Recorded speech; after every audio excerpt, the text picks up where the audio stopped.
Hi friends, welcome back to my channel. ഇന്ന് നമുക്ക് സൂദ്രക എഴുതിയ ദ ലിറ്റിൽ ക്ലേ കാർട്ട് എന്ന പ്ലേയുടെ ഷോർട്ട് സമ്മറി എന്ന് നോക്കാം. ഏതാണ്ട് AD 5-ാം നൂറ്റാണ്ടിൽ ജീവിച്ചെന്ന് കരുതപ്പെടുന്ന ശൂദ്രക എന്ന ക്ഷത്രിയ രാജാവിനാൽ രചിക്കപ്പെട്ട ഒരു സംസ്കൃത് പ്ലേ ആണ് മൃച്ഛകടിക. BC 5-ാം നൂറ്റാണ്ടിൻ്റെ ആദ്യ പാദത്തിൽ ഉജ്ജയിനിലെ പ്രദ്യോത രാജകുടുംബത്തിലെ പാലക രാജാവിൻ്റെ ഭരണകാലത്ത് നടന്നതെന്ന് കരുതപ്പെടുന്ന കുറേ സംഭവ വികാസങ്ങളാണ് ഈ നാടകത്തിൽ പറയുന്നത്. സംസ്കൃത നാടകങ്ങളിൽ വളരെയേറെ ജനശ്രദ്ധ പിടിച്ചുപറ്റിയ ഈ പ്ലേ മറ്റ് സംസ്കൃത നാടകങ്ങളിൽ നിന്നും ഇതിവൃത്തത്തിലും കഥാപാത്രങ്ങളുടെ തിരഞ്ഞെടുപ്പിലും വ്യത്യസ്തമാണ്. കാളിദാസൻ്റേത് പോലുള്ള പുരാതന നാടകങ്ങൾ പുരാണങ്ങളിൽ നിന്നും ഐതിഹ്യങ്ങളിൽ നിന്നും ആശയങ്ങൾ ഉൾക്കൊണ്ട് രാജാക്കന്മാരെയും ദേവന്മാരെയും പ്രധാന കഥാപാത്രങ്ങളാക്കിയപ്പോൾ മൃച്ഛകടികം സാധാരണക്കാരിൽ സാധാരണക്കാരുടേതായ വളരെ കുഞ്ഞൊരു സംഭവത്തെ ഇതിവൃത്തമാക്കി കൃഷിക്കാരെയും ആട്ടിടയന്മാരെയും മോഷ്ടാക്കളെയും പോലുള്ള കഥാപാത്രങ്ങളാക്കി അവരിലെല്ലാം നന്മയുടെ അംശം നിറച്ച ഒരു കഥ അവതരിപ്പിക്കുകയാണ് ഈ പ്ലേയിലൂടെ. ഇനി ഈ പ്ലേ ഡീറ്റെയിൽ ആയിട്ട് നോക്കുകയാണെങ്കിൽ കഷ്ടത അനുഭവിക്കുന്ന തൻ്റെ സുഹൃത്തുക്കൾക്കും താൻ ജീവിക്കുന്ന സമൂഹ പൊതുനന്മയ്ക്കുമായി പണം ചെലവഴിച്ച് ദരിദ്രനായി തീർന്ന ദയാലുവും ദാനശീലനുമായ ഒരു സാധു ബ്രാഹ്മണനാണ് ചാരുദത്തൻ.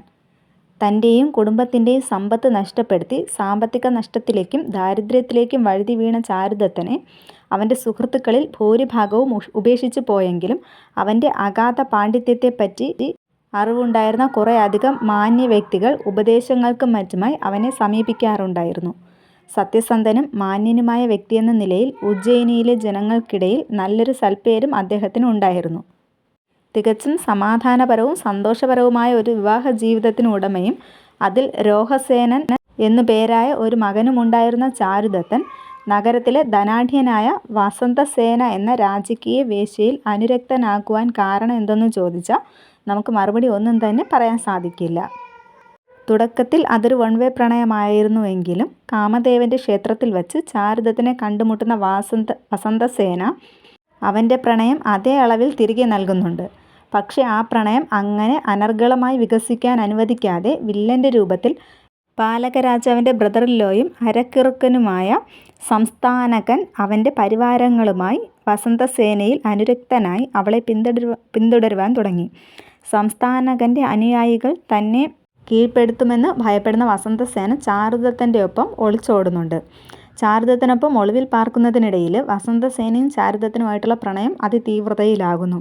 പിന്നീട് എപ്പോഴെങ്കിലും ചാരുദത്തനുമൊത്ത് ഒളിച്ചോടുമ്പോൾ ഉപകരിക്കുമെന്ന പ്രതീക്ഷയിൽ വസന്തസേന അവളുടെ ആഭരണങ്ങൾ അടങ്ങിയ ഒരു പൊതി ചാരുദത്തനെ ഏൽപ്പിക്കുന്നു. എപ്പോഴായാലും അവർ ഒരുമിച്ച് ജീവിക്കുകയുള്ളൂ എന്ന പ്രതീക്ഷയിലാണ് അവളെല്ലാം കൊടുക്കുന്നത്. എന്നാൽ അവരുടെ പ്ലാനുകളൊന്നും ഫലവത്തായില്ല. ചാരുദത്തനിൽ നിന്നും സർവിലകൻ എന്നു പേരായ ഒരു മോഷ്ടാവ് ആഭരണ പൊതി മോഷ്ടിച്ചെടുക്കുന്നുണ്ട്. സർവിലകൻ അവൻ്റെ കാമുകിയും അടിമയുമായി മദനികയെ അടിമത്തത്തിൽ നിന്നും മോചിപ്പിക്കുന്നതിനുള്ള പണം കണ്ടെത്താൻ വേണ്ടിയിട്ടാണ് ഈ മോഷണം നടത്തിയത്. മദാനികയാവട്ടെ വസന്തസേനയുടെ അടിമയും ജോലിക്കാരിയും മനസാക്ഷി സൂക്ഷിപ്പുകാരിയുമാണ്. അടിമയായ മദനിയെ മോചിപ്പിക്കാൻ മോഷ്ടിച്ച ആഭരണങ്ങളുമായി സർവിലകൻ വസന്തസേനയുടെ അടുത്ത് തന്നെ എത്തുന്നു. സർവിലകൻ കൊണ്ടുവന്ന ആഭരണങ്ങൾ താൻ ചാരുദത്തനെ ഏൽപ്പിച്ച തൻ്റെ തന്നെ ആഭരണങ്ങളാണെന്ന് വസന്തസേന തിരിച്ചറിയുന്നുണ്ടെങ്കിലും അവൾ അത് സ്വീകരിച്ച് മദനികയെ സ്വതന്ത്രയാക്കുന്നുണ്ട്. വസന്തസേനയുടെ ആഭരണങ്ങൾ തൻ്റെ വീട്ടിൽ നിന്ന് നഷ്ടപ്പെട്ടു എന്ന് മനസ്സിലാക്കിയ ചാരുദത്തൻ വളരെയധികം ദുഃഖിതനാവുന്നുണ്ട്.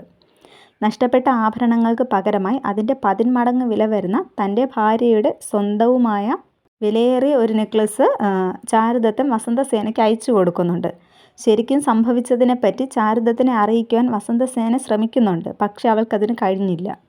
ചാരുദത്തൻ വസന്തസേനയ്ക്ക് വിലയേറിയ മുത്തുമണിമാല സമ്മാനിച്ചു എന്നറിയുന്ന ചാരുദത്തൻ്റെ ഉറ്റ സുഹൃത്ത് മൈത്രേയൻ വസന്തസേനയുമായുള്ള സൗഹൃദം ഉപേക്ഷിക്കണമെന്ന് ചാരുദത്തനെ ഉപദേശിക്കുന്നുണ്ട്.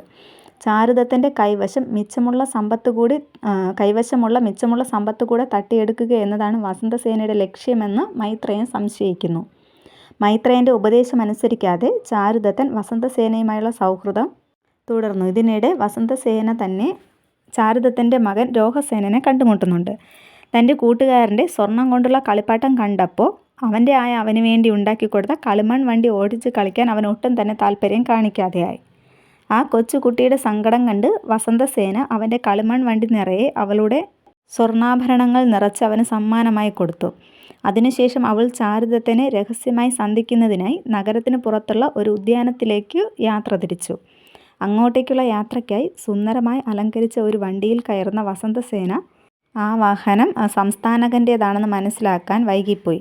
വസന്തസേനയും ചാരുദത്തനുമായുള്ള പ്രണയത്തിൽ അസൂയാലുവായ സംസ്ഥാനകൻ വസന്തസേനയെ കൊലപ്പെടുത്താനായി തൻ്റെ അനുയായികളോട് ആവശ്യപ്പെട്ടു.